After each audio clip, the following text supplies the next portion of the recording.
Perkenalan apa? Perkenalan mahasiswa baru. Ya, perkenalan mahasiswa baru.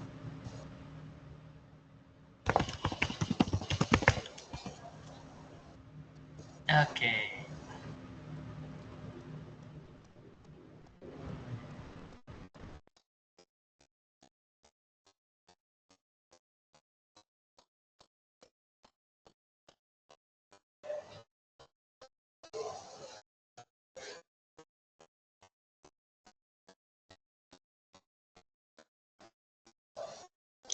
Udah datang Bu Elisa nih. Bu Elisa, halo, selamat pagi Bu.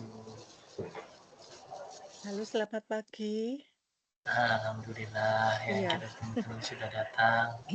Bu Elisa semoga sehat. Kemarin juga begitu kita menguji Bu Liliana itu langsung saya kepikiran Bu Elisa ya. Mungkin karena satu satu klan ya. Oke, Bener kan? oke, Prof. Satu ini ya. Satu Satu univ, satu Prof. institut, satu univ, tapi nggak satu prodi kan ya? Iya, satu prodi juga. Satu prodi juga, wah ya, itu berarti ada satu klan, satu base klan juga. Iya. Mohon maaf, Nah, Prof. Ini kamera saya nggak bisa diaktifkan. Saya kurang tahu nggak juga. apa-apa, nggak apa-apa. Kalau nggak bisa pun nggak apa-apa ya. Yang penting kan kita ngobrol-ngobrol. Jadi teman-teman, seperti biasa, kita itu mau mulai menggalakkan lagi pertemuan bulanan.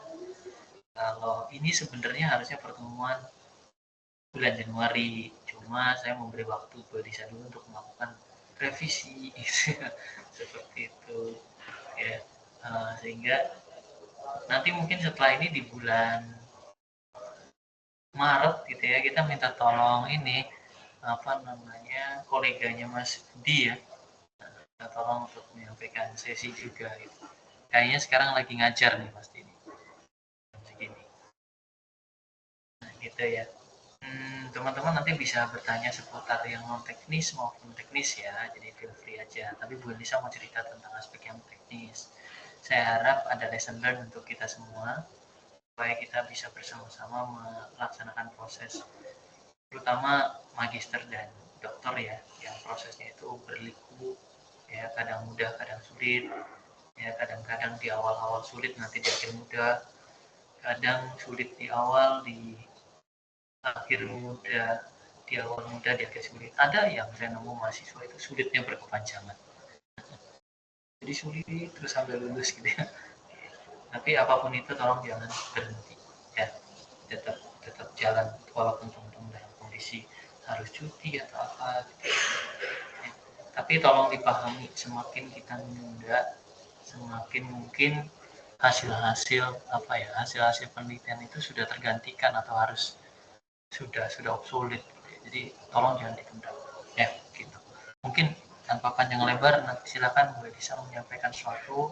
Teman-teman kalau ada pertanyaan atau diskusi bisa langsung chat dulu di obrolan ya, jadi ngalir aja, ini bukan sesi yang formal gitu ya. Nanti di sesi di bulan ini juga akan ada sesi yang saya coba mengundang narasumber ya dari luar terkait dengan aspek-aspek yang biasa teman-teman mengalami kekeliruan atau mengalami falasi, misalnya desain riset, misalnya statistik dan sebagainya ya, gitu ya.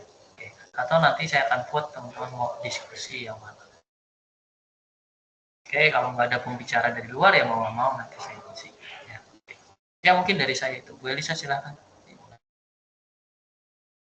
Oke. Assalamualaikum warahmatullahi wabarakatuh untuk Bapak Ibu semua. Selamat pagi.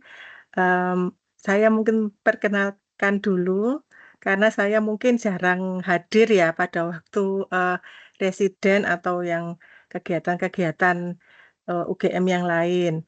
Ya, pertama-tama karena dari awal saya itu berserta 3 teman saya itu memang skema kerjasama dengan UGM. Jadi kami tidak diwajibkan residen di UGM gitu Bapak Ibu. Jadi memang kalau Bapak Ibu mungkin kok jarang ketemu gitu ya, ya karena itu, karena kendala itu gitu ya. Jadi saya dan 3 orang teman saya itu eee, di awal itu memang kami kuliah PP gitu ya. Jadi Surabaya, Jogja itu setiap minggu gitu ya. Jadi nanti saya hanya share saja Bapak Ibu ya pengalaman saya. Jadi, di pertemuan ini saya nggak, saya sudah izin Prof. Ridi juga, "Prof, saya hanya sharing aja ya Prof," gitu ya, pengalaman saya selama, S3 ini gitu ya. Jadi saya tidak membawakan materi apa gitu ya. Nanti mungkin Prof. Ridi bisa membawakan yang, dengan narasumber yang lebih kompeten begitu. Nah, eee, mungkin saya izin share ya.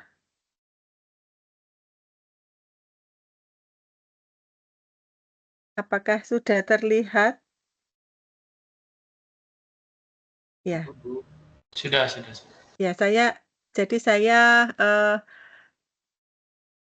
akan sharing tentang pengalaman saya selama meraih gelar doktor ini ya, itu memang perjalanan yang sangat-sangat panjang dan berliku ya Bapak Ibu kalau saya. Jadi mungkin bagi sebagian orang itu ada yang lancar kayak jalan tol gitu, tapi kalau, pengalaman saya ini sangat panjang dan berliku ya.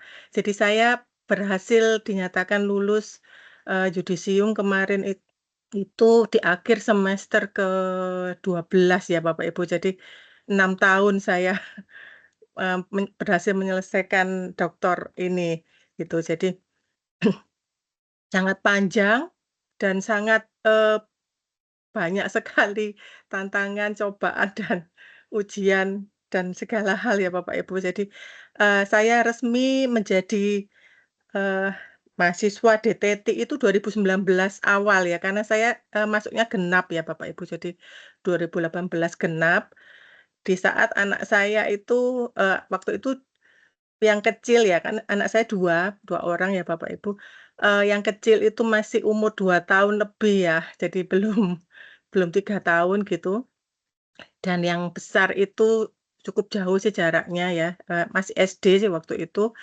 Nah, saya itu di semester 1 itu harus PP ya, Surabaya Jogja untuk kuliah gitu.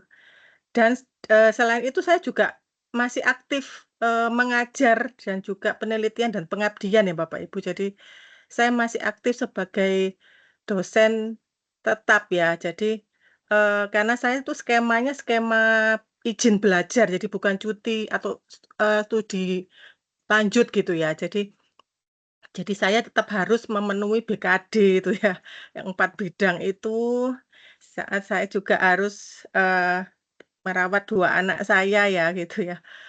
Terus, ya itu, jadi perjuangan saya juga sering, kuliah itu bersama pasukan saya ya.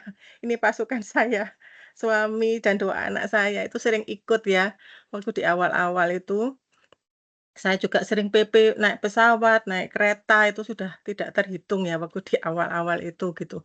Kemudian, eee, awalnya berjalan lancar ya Bapak Ibu ya, lancar sampai dengan pandemi. Nah ini, jadi, selama 2 tahun ya pandemi itu, saya merasakan itu cukup berat ya Bapak Ibu ya, karena saya harus melakukan ya sidang kompre, sidang SH1, SH2, itu online semua dan juga waktu penelitian itu juga harus online gitu. Jadi saya itu sangat bingung mencari narasumber, atau ini ya, responden gitu ya.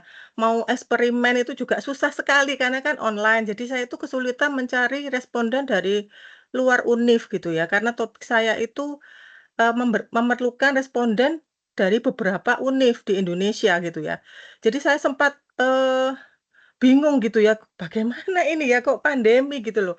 Nah, jadi itu saya mengalami pandemi itu sampai semester 6 ya. Jadi saya tuh semua online semua, mulai dari kompre, SH1, SH2 itu kompre semua gitu ya.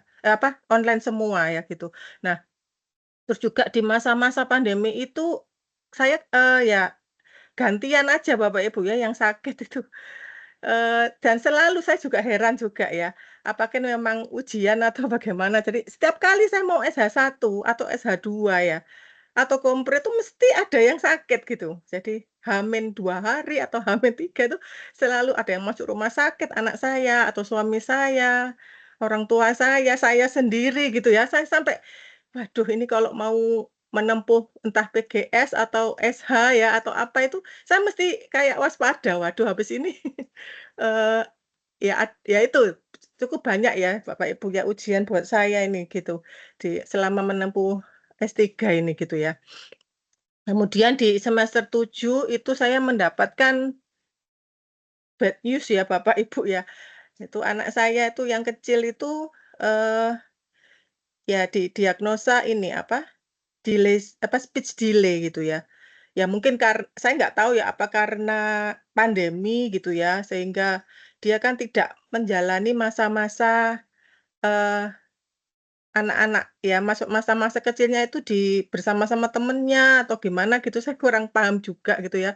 Atau mungkin saya pribadi sebagai ibu, saya mungkin terlalu sibuk mengurus, pekerjaan dan studi gitu ya, saya juga kurang tahu itu sebabnya gitu, apakah dia ini, kurang distimulasi atau bagaimana gitu ya. Jadi pada waktu semester 7 ini saya dapat, bad news itu sehingga ya saya sambil bergulat dengan, eee, ya pekerjaan ya sebagai dosen, kemudian juga studi lanjut dan saya rutin, mengajak dia terapi akhirnya ya di ini, apa, Happy Angela Center kalau di Surabaya itu ini pusat untuk terapi dan juga anak-anak yang berkebutuhan khusus gitu ya Bapak Ibu ya. Jadi ini cukup pukulan yang cukup telak buat saya ya waktu itu ya. Saya sempat sempat begini, "Aduh gimana ini kok bisa?" gitu. Saya merasa bersalah juga waktu itu ya, mungkin saya kurang banyak waktu buat dia gitu ya. Saya kok mengejar seolah-olah kayak mengejar karir gitu ya. Tapi ya bagaimanapun juga harus dijalani dan diterima dengan ikhlas gitu ya Bapak Ibu ya. Jadi saya tetap berjalan sambil berjuang gitu ya. Nah, eee, waktu semester 8, nah ini mungkin saya salah strategi ya Bapak Ibu ya. Saya itu, membuat conference paper dulu di awal gitu ya. Jadi saya sudah publish 2 conference gitu ya, baru saya mengejar yang jurnal gitu. Nah, jadi saya itu memang ambil skema yang 2 conference dan 1 jurnal gitu ya Bapak Ibu ya. Nah mungkin saya ini salah strategi atau bagaimana sehingga, pada waktu paper saya yang 2 ini sudah publish, saya mengejar yang jurnal, ini ternyata tidak semudah yang saya pikir gitu ya. Kalau yang 2 conference ini kok mudah sekali gitu, saya pikir ya saya mungkin agak meremehkan juga waktu itu ya. Jadi saya, eee, apa, yes, nanti aja jurnalnya gitu ya. Jadi saya itu baru mengerjakan jurnal itu di semester 7 ya Bapak Ibu ya. Jadi mungkin ini terlambat banget gitu ya. Saya pikir, wah nanti cepat gitu ya, ternyata tidak bisa seindah itu gitu ya. Jadi saya tuh submit berkali-kali dan di-reject berkali-kali juga ya. Eee, ya sambil menunggu, sambil ditolak, ya saya sambil bikin paper baru, sambil saya submit gitu terus ya. Jadi repeat sampai, awal-awal masih syok di-reject gitu ya, syok gitu ya, sekali, 2 kali, 3 kali, 4 kali, 5 kali, masih syok. Nah, setelah ke-6 dan seterusnya itu saya jadi, ya apa ya, kayak, ya sudahlah gitu ya, kalau di-reject ya, ya sudahlah bikin lagi, submit lagi ke tempat yang baru gitu ya. Mungkin Prof. Ridi ini yang paling tahu gitu ya, bagaimana, ya usaha kerja keras dan segala macam yang saya hadapi gitu ya.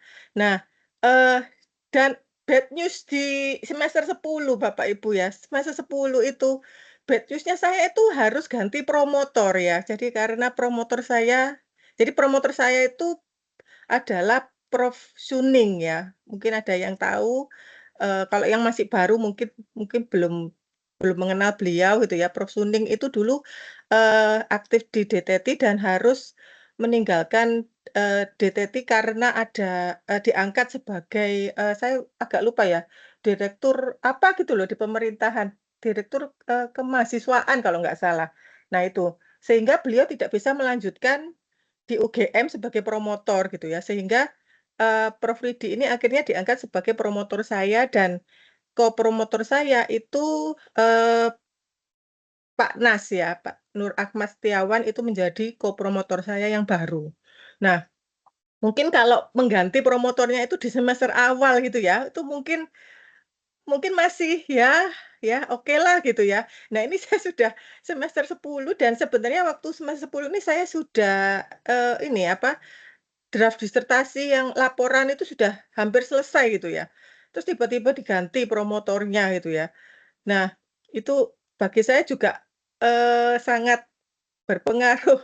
Saya sempat syok juga gitu ya, selama beberapa bulan saya sampai, "Kenapa ya kok saya harus ngalami ini?" Gitu loh ya, di titik akhir, di dekat pintu exit ya, gitu ya.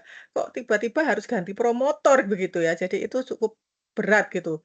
Nah, cuman saya itu mendapatkan, ya inspirasi dari banyak, sharing dari teman-teman lain juga ya, yang waktu itu ya. Jadi kalau, waktu saya mau menyerah, saya semester 10 ini saya sebenarnya sudah mau menyerah Bapak Ibu, sudah mau, "Aduh sudah nggak saya lanjutkan, saya nggak mampu," gitu ya. Padahal sudah hampir terakhir kok tiba-tiba diganti, saya sudah hampir nggak mau lagi melanjutkan ya.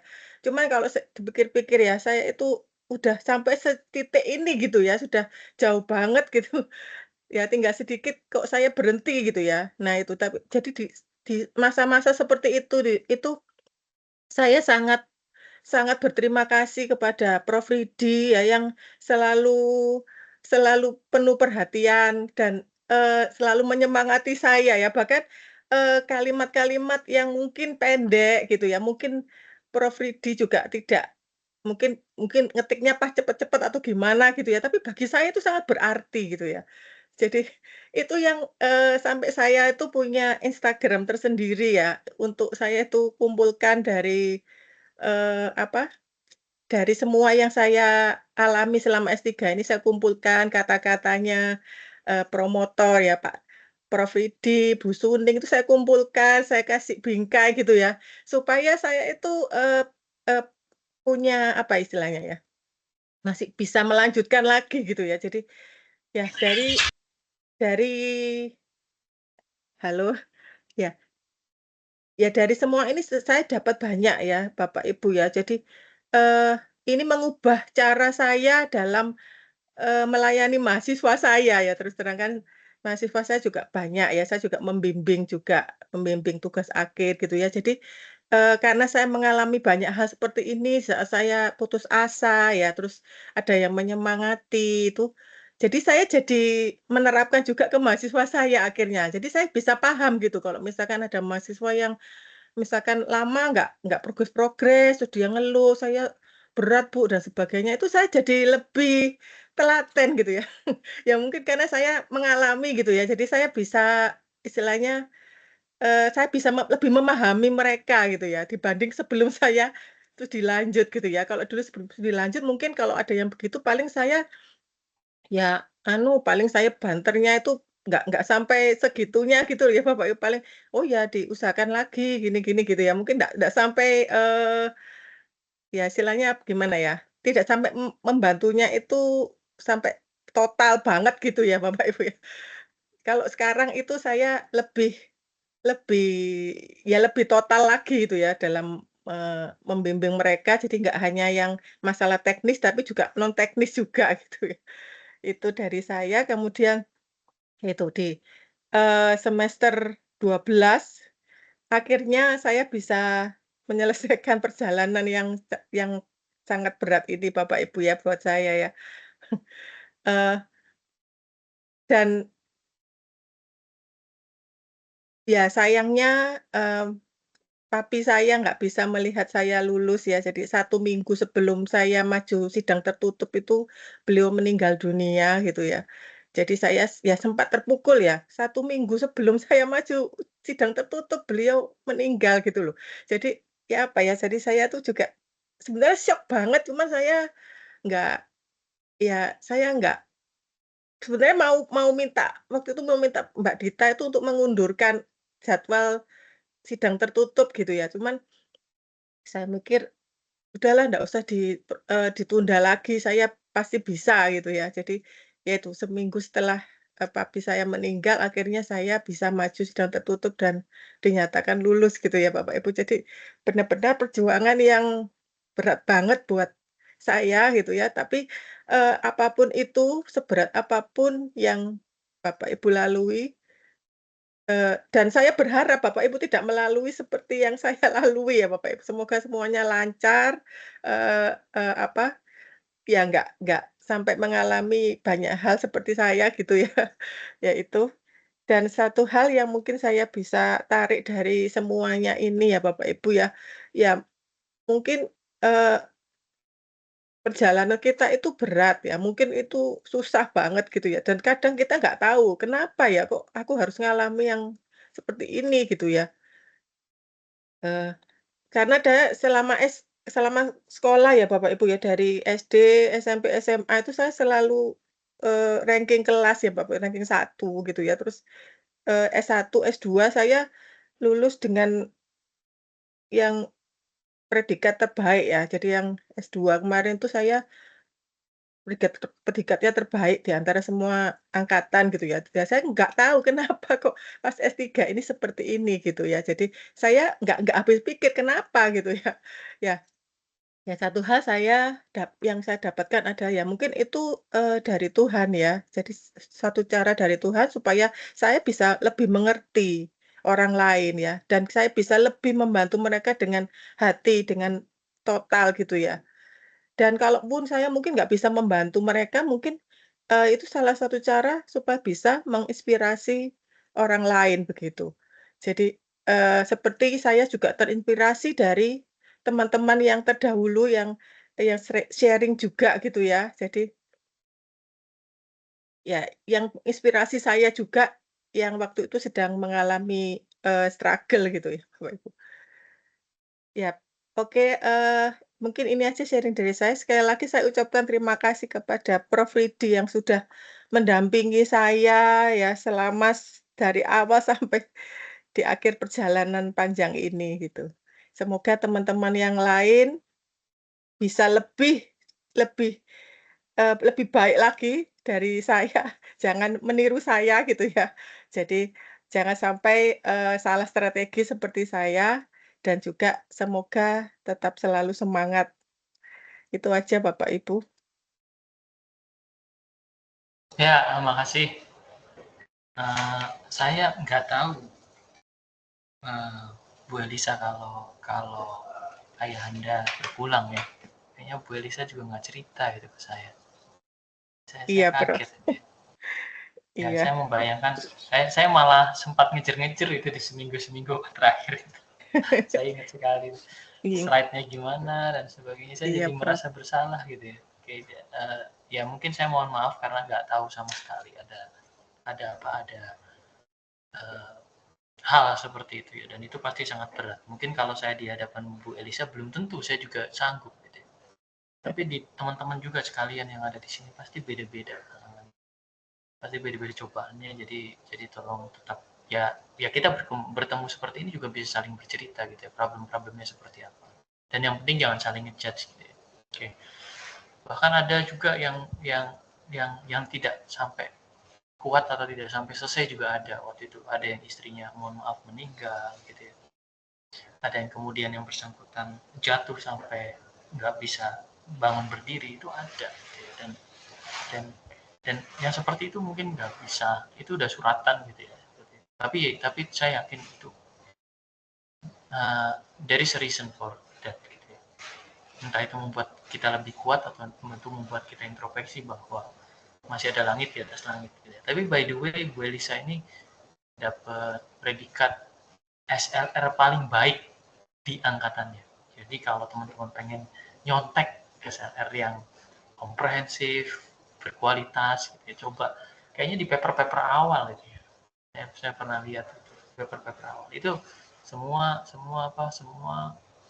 dosen-dosen yang melakukan review penilaian terhadap naskah publikasi, mereka mereka praise sekali gitu ya. Mereka excited sekali, mereka melihat baru kali ini ada SLR yang sangat sangat detail dan sangat runtun tulisannya, dan itu bukan di create by AI gitu ya. Ya, oke, dan itu bagus gitu. Kayaknya di zamannya Bu Elisa sih belum ada AI ya di masa itu ya.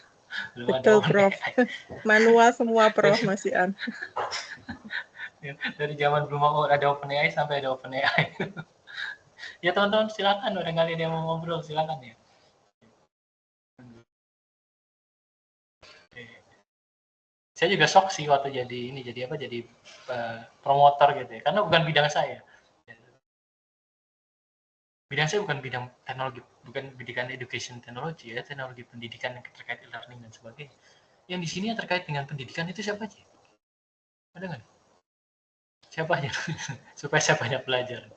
Mas Angga kayaknya. Mas Angga ya, pendidikan. Mas Angga pendidikan. Terus siapa lagi ya? Bu Berliana sih apa ya? Bidangnya ya?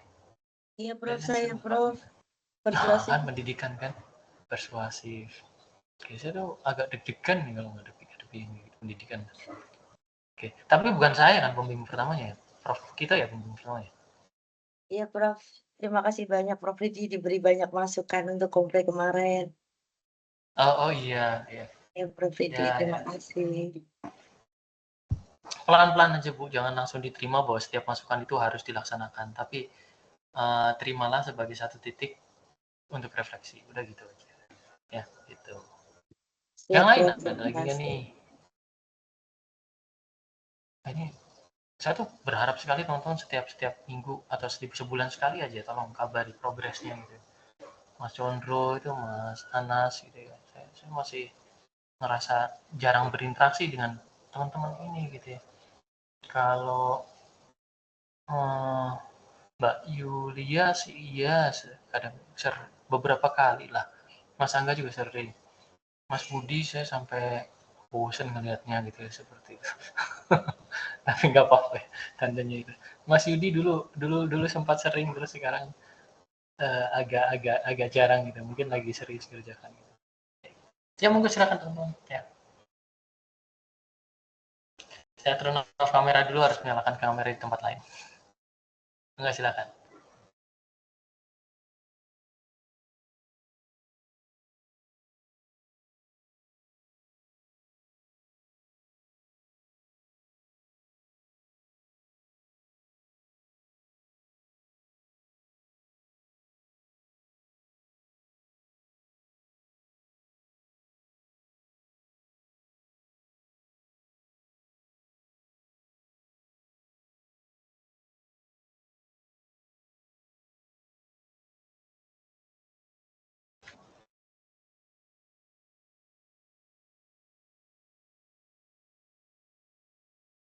Monggo.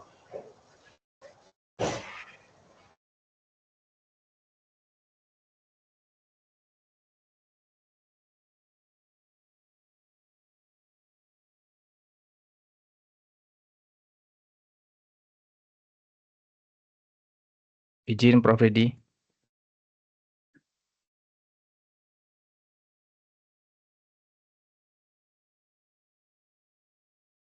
Halo. Suara saya terdengar nggak ya? Dengar, Mas. Oh ya, oke. Prof. Ridi masih.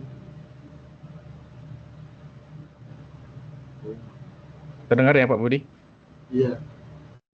Prof. Ridi kayaknya pindah kamar. Oh ya, oke.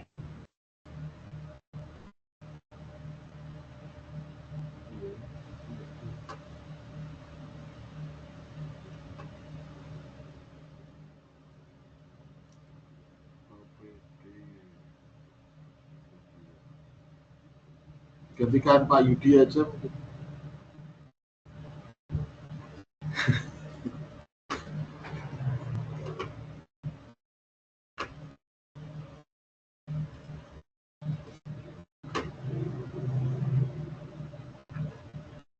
Tidak.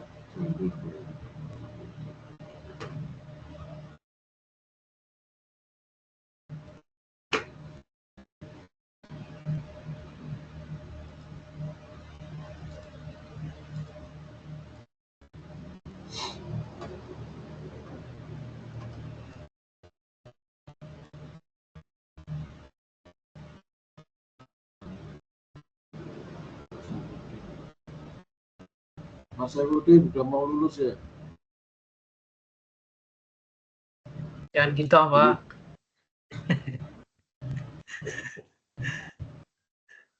Di Malang terus ya, Mas Saifuddin? Iya, Pak. Luar biasa. Dosen belajar.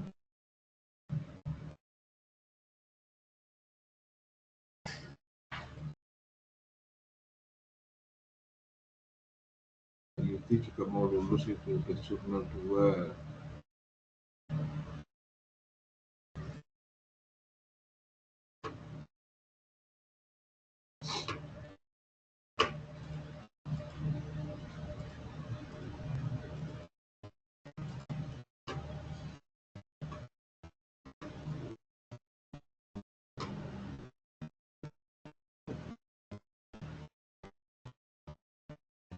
Prof Idi kayaknya udah tahu.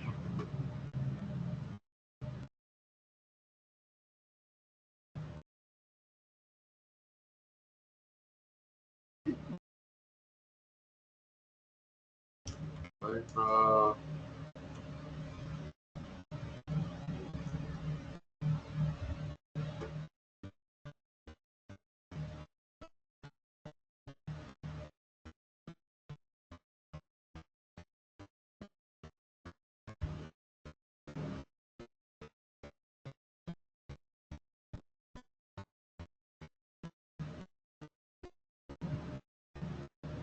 Halo, salam kenal juga Pak Angga.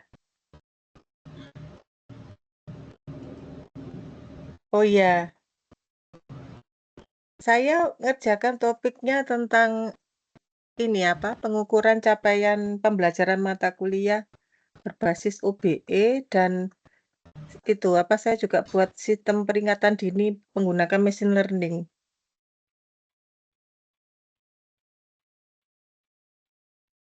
Tips SLR-nya itu sebenarnya nggak ada tips yang paten sih, saya cuman banyak baca ya Bapak Ibu. Jadi SLR itu kan saya ngumpulin banyak gitu, yang paper-paper SLR, terus saya tuh melihat contoh-contohnya, oh caranya direkap seperti ini, terus di apa, papernya dipakai Prisma apa itu ya, Prisma, terus cara ini apa, keywordnya itu gimana, itu saya lihat dari paper-paper sih.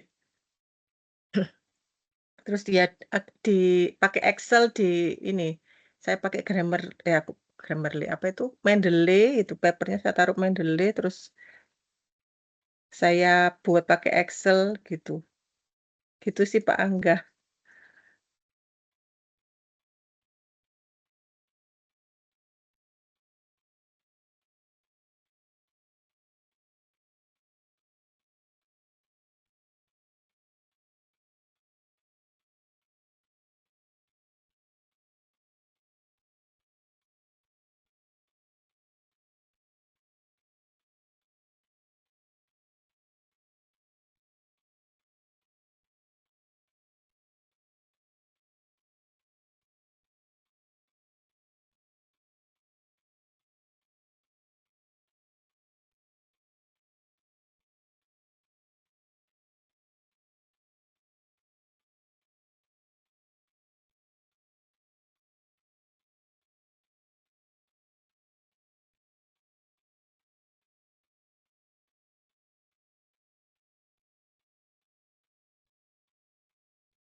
Melisa itu ada Kulidiser nggak Bu? Di IT-nya. Oh iya, itu Judulnya ada apa? di iya di ResearchGate saya, Oh, papernya bisa di-download di situ.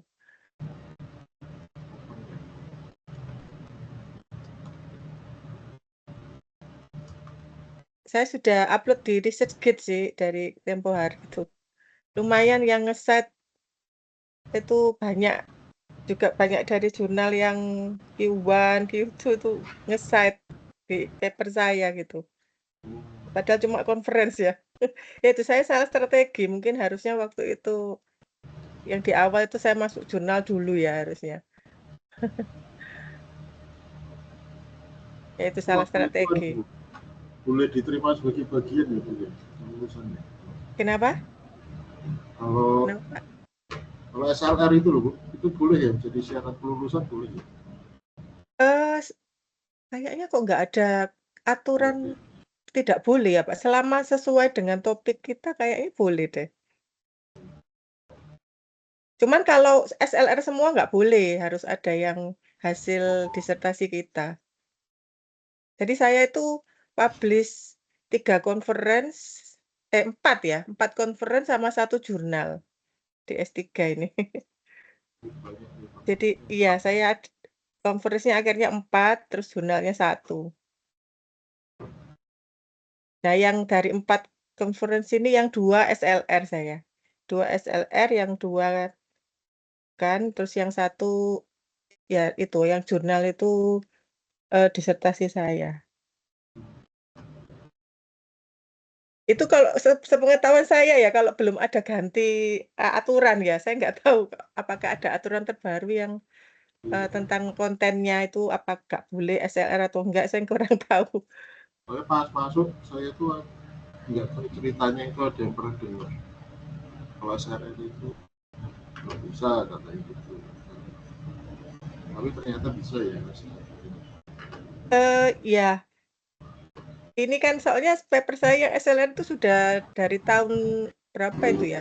Udah lama, Pak.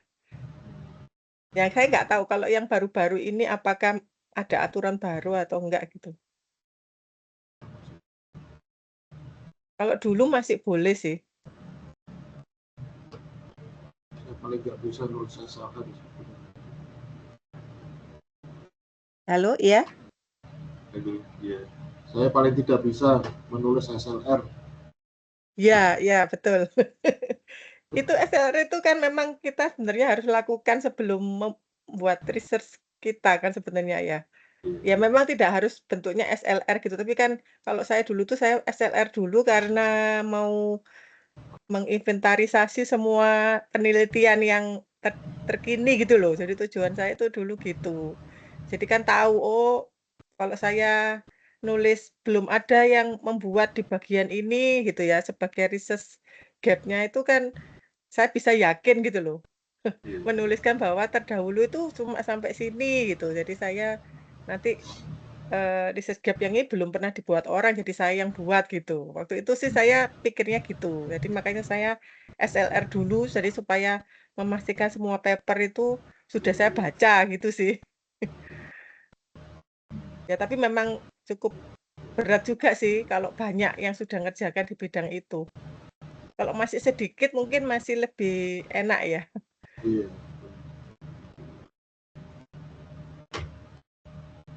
Soalnya saya tuh gini, kan tempo hari itu ada yang teman saya itu ya agak kaget gitu loh. Dia nulis apa gitu ya tentang topik tertentu ternyata sudah dibuat orang persis gitu. Sudah publish lagi gitu. Kan kayak percuma ya gitu ya kan. Iya, Waduh, iya pasti sudah. ditolak ya. Iya makanya. Akhirnya kan switch lagi ke yang lain gitu. Persis saya itu, Bu. Boleh Nah, tau Mas? Saya sudah nyiapkan paper SLR, saat mau disubmit ternyata saya dapat notif. Karena kan saya di Scopus itu saya buat notifikasi keyword tertentu. Nah, begitu saya mau siap-siap publish, dapat notif kalau ada melakukan hal yang sama, conference. Sudah mundur sampai sekarang nggak terbit SLR-nya. Terlambat. Ya terus papernya nggak bisa jadi apa-apa ya. Sekarang masih disimpan Pak, nggak tahu apakah masih bisa karena sudah ketinggalan kan nggak relevan lagi. Iya. tapi itu masih bisa ini sih Pak, diolah lagi sih Pak seharusnya. Iya. Jadi sayanya berhenti sementara di situ. Saya pernah beralih ke jurnal sekarang jadinya. Iya kalau saran saya sih jurnal dikejar dulu sih, soalnya itu yang paling bagi saya itu yang paling lama dan cukup berat. Soalnya saya tuh 2 kali tuh jurnalnya itu baru keluar itu reviewnya hampir setahun, 2 kali saya. Yang pertama ketolak, jadi hampir setahun itu nggak ada kabar, padahal, dia menjanjikannya itu hanya, 60 hari. Nah, setelah 60 hari saya tanyakan, nggak ada kabar terus, jadi nggak ada reply, kan saya juga bingung ya. Saya tarik juga nggak bisa, nggak ada reply sama sekali dari sana. Mau submit ke lain kan nggak boleh ya, kalau sudah ketelan di jurnal itu kan nggak boleh.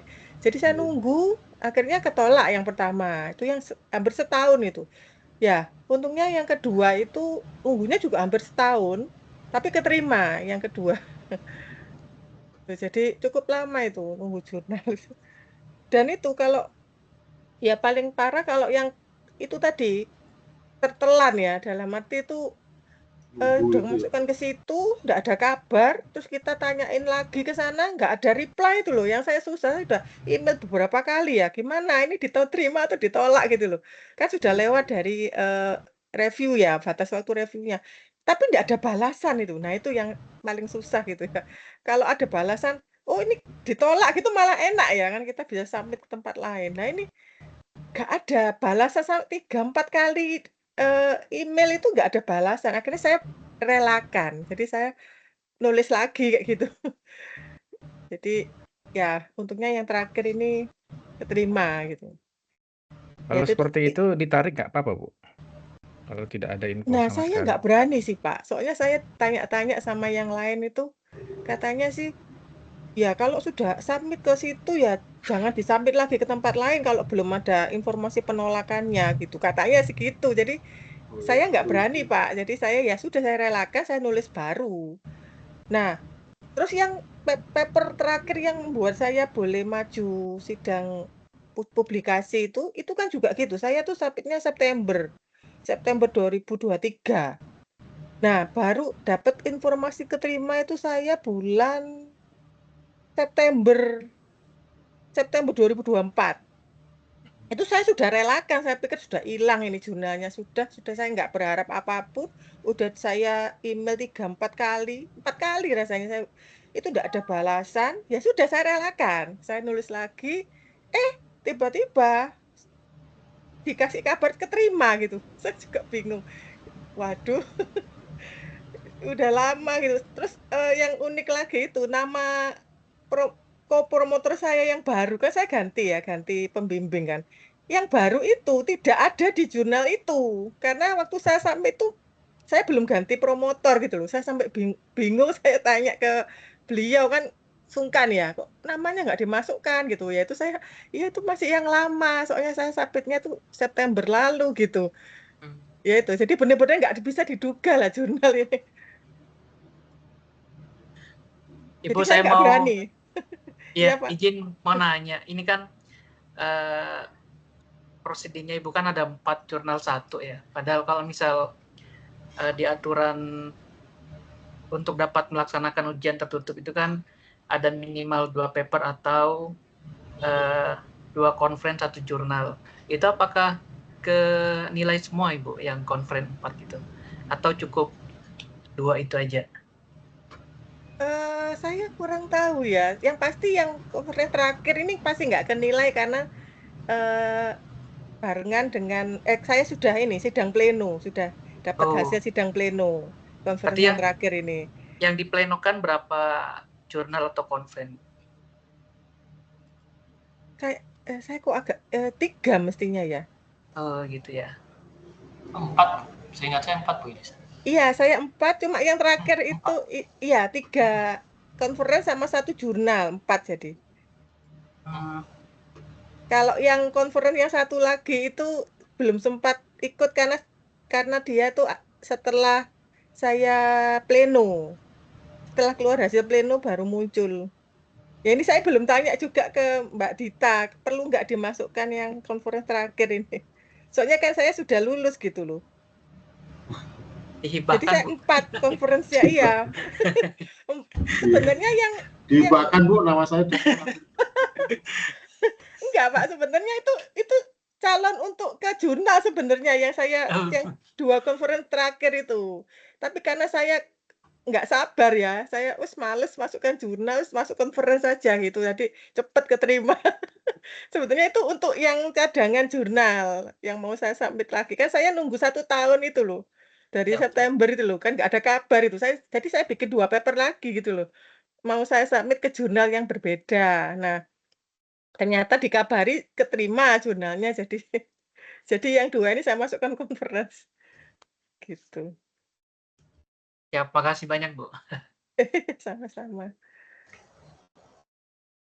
Ya, jadi nanti teman-teman kalau nanti udah buat publikasi itu tadi ya belajarnya jurnal dulu, dikejar dulu sampai udah 1 baru sisanya conference semua nggak apa-apa gitu. Dan semuanya dinilai. Jadi bukan berarti itu bisa jadi pertimbangan pada saat mohon maaf tulisan disertasinya kurang pas, karena jadi gini, ada juga tipikal-tipikal yang tulisan publikasinya bagus, tulisan disertasinya biasa saja gitu. Karena kita paham tulisan disertasi itu kadang-kadang kan ngikutin mood harian gitu ya. Hari Jumat Mas Budi habis berantem, Sabtunya Mas Budinya habis jalan-jalan, itu beda kualitas penulisan antara paragraf satu dan paragraf yang lain. Nah, nanti kejadiannya juga kayak gitu ya, seperti itu. Nah, jadi kalau nanti punya publikasi agak banyak gitu, walaupun jurnalnya 1 sisanya conference gitu ya, ya itu akan bantu penilaian gitu ya. Jadi jangan khawatir untuk publikasi.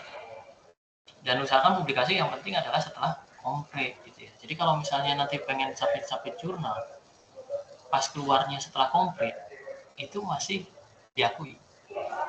Jadi nggak harus submit jurnal setelah komplit baru misalnya submit, enggak. Pas keluar gitu. Pas keluarnya itu pas usahakan komplit gitu. Jadi pas setelah komplit langsung keluar jurnal itu udah aman banget. Udah ibaratnya kalau Indonesian Idol tuh udah golden ticket gitu ya. Jadi triknya seperti itu. Tapi nggak mudah juga karena semakin sini makin dihindari. Saya ngelihat udah mulai banyak model-model SLR yang tingkat kedalamannya itu nggak terlalu dalam, itu udah mulai banyak ditolakin. Teman-teman S2 yang baru-baru sekarang yang submit SLR untuk conference itu banyak ditolak. Jadi saya selalu menyarankan kalau SLR harus lebih dalam.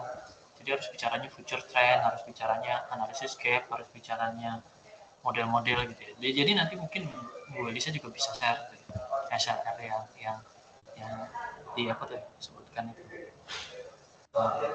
student performance prediction ya. Itu lumayan diapresiasi. Ya, itu. Ayo yang lain, lagi nggak yang mau coba?